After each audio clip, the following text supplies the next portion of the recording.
Hello guys. आज की इस वीडियो में हम हार्ट के बेसिक डायग्राम को समझने वाले हैं। इसमें जो हार्ट के एनाटॉमी एंड फिजियोलॉजी है उसको हम लोग एक एक करके देखने वाले हैं। हार्ट का डायग्राम थोड़ा सा डिफिकल्ट हो जाता है, थोड़ा सा जटिल लगता है बच्चों को समझने में, तो इसीलिए आज मैं लेके आई हूँ हार्ट के डायग्राम को। आप लोग को एकदम बेसिक समझाऊंगी, सिंपल में समझाऊंगी। आप लोग को आज मैं विश्वास दिलाती हूँ कि आप लोग को इस वीडियो को देखने के बाद पूरा हार्ट का डायग्राम समझ में आ जाएगा और हार्ट में जिस प्रकार से अपने बॉडी में सर्कुलेशन होता है वो भी आप लोग को समझ में आ जाएगी। तो शुरुआत करते हैं हार्ट के एनाटॉमी से। एनाटॉमी का अर्थ है जो अपने बॉडी पार्ट्स होते हैं, बॉडी पार्ट्स को हम लोग इसमें समझते हैं, उनका अध्ययन करते हैं कि बॉडी पार्ट्स किस प्रकार से हैं, उनमें कौन कौन से पार्ट्स पाए जाते हैं, उनके नाम क्या होते हैं। तो उसी प्रकार अभी हम लोग हार्ट के डायग्राम को समझने वाले हैं, अर्थात उसके एनाटॉमी को समझने वाले हैं। तो शुरुआत करते हैं यहाँ से। तो अपने हार्ट में फर्स्ट ऑफ ऑल 4 चैम्बर पाए जाते हैं। ये ऊपर 2 चैम्बर दिख रहे हैं आपको, ये नीचे 2 चैम्बर दिख रहे हैं। ऊपर वाले को हम लोग बोलते हैं आर्टियम और नीचे वाले को वेंट्रिकल। ये राइट में है तो राइट आर्टियम, ये लेफ्ट में है तो लेफ्ट एट्रियम। ये राइट में है तो राइट वेंट्रिकल, ये लेफ्ट में है तो लेफ्ट वेंट्रिकल। ओके, तो 4 अपने पास वेंट्रिकल हो गए ह्यूमन हार्ट में। उसके बाद अभी आप लोग को बहुत सारे टिब्यूल्स दिख रहे हैं कि यहाँ पे है, कि यहाँ पे है, कि यहाँ पे, ये बहुत सारे टिब्यूल्स ये भी हैं। तो इन टिब्यूल्स को समझने के लिए फर्स्ट ऑफ ऑल आप लोग को जानना होगा आर्टरी, वेन्यूल या फिर वेना कावा, वेंस बोल सकते हैं या फिर वेना कावा। वेंस के ही लार्जर साइज को, जब वो वेंस बहुत ज़्यादा अमाउंट में बड़ी होती हैं तो उनको वेना कावा बोलते हैं।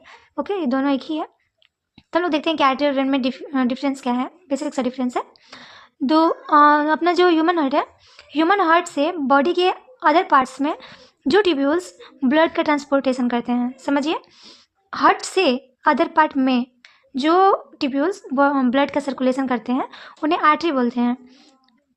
और जो टिब्यूल्स अदर पार्ट से, अर्थात जैसे मान लेते हैं अपना हैंड हो गया, फिट हो गया, स्टमक हो गया, इन सब से ब्लड को हार्ट की ओर लेके आता है उसको वेना कावा बोलते हैं।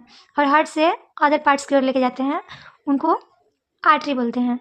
ओके, तो इसको हम लोग याद करने के लिए एक ट्रिक रख सकते हैं। A4 होता है अवे, अवे मीन्स होता है दूर, A4 है आर्टरी, अवे मीन्स दूर, अर्थात हार्ट से दूर, हार्ट से दूर जो ले जा रही है उसे हम लोग आर्टरी बोलेंगे। हार्ट से बॉडी के अन्य पार्ट में आर्टरी लेके जाती है। ऐसे याद कर लेते हैं।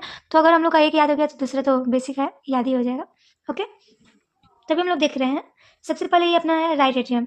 राइट एट्रियम के अपर पार्ट में यहाँ पे ये पाया जा रहा है अपना superior vena cava. Vena cava का काम क्या था? बॉडी के अन्य अदर पार्ट से ब्लड को हार्ट की ओर लेके आना।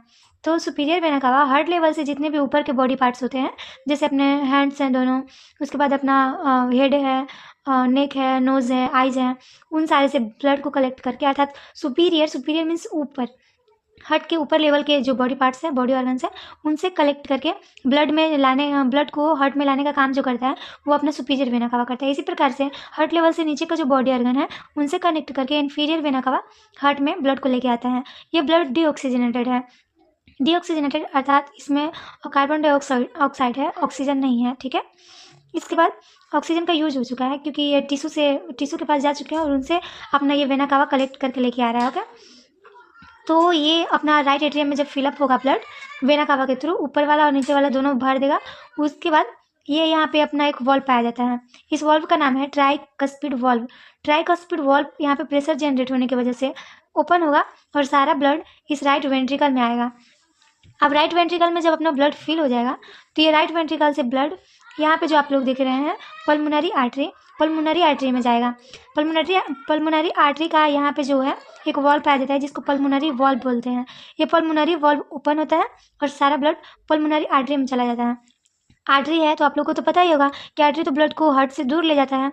और पल्मो जो वर्ड है, पल्मो यूज होता है लंग्स के लिए। ओके, तो ये जो अपना पल्मोनरी आर्टरी है ब्लड को लंग्स में लेके जाएगी, इसीलिए इसका नाम है पल्मोनरी आर्टरी। हार्ट से दूर ले जा रहा है तो आर्टरी, और लंग्स की ओर ले जा रहा है तो पल्मोनरी, तो ये अपना बन गया पल्मोनरी आर्टरी। पल्मोनरी आर्टरी आगे चल के 2 पार्ट्स में डिवाइड हो रही हैं, एक है राइट पल्मोनरी आर्टरी, दूसरा है left pulmonary artery. Right pulmonary artery right lungs में ब्लड को लेके जाएगा, जबकि left pulmonary artery left lung में ब्लड को लेके जाएगा। ब्लड को लेफ्ट लंग में क्यों लेके जा रहा है?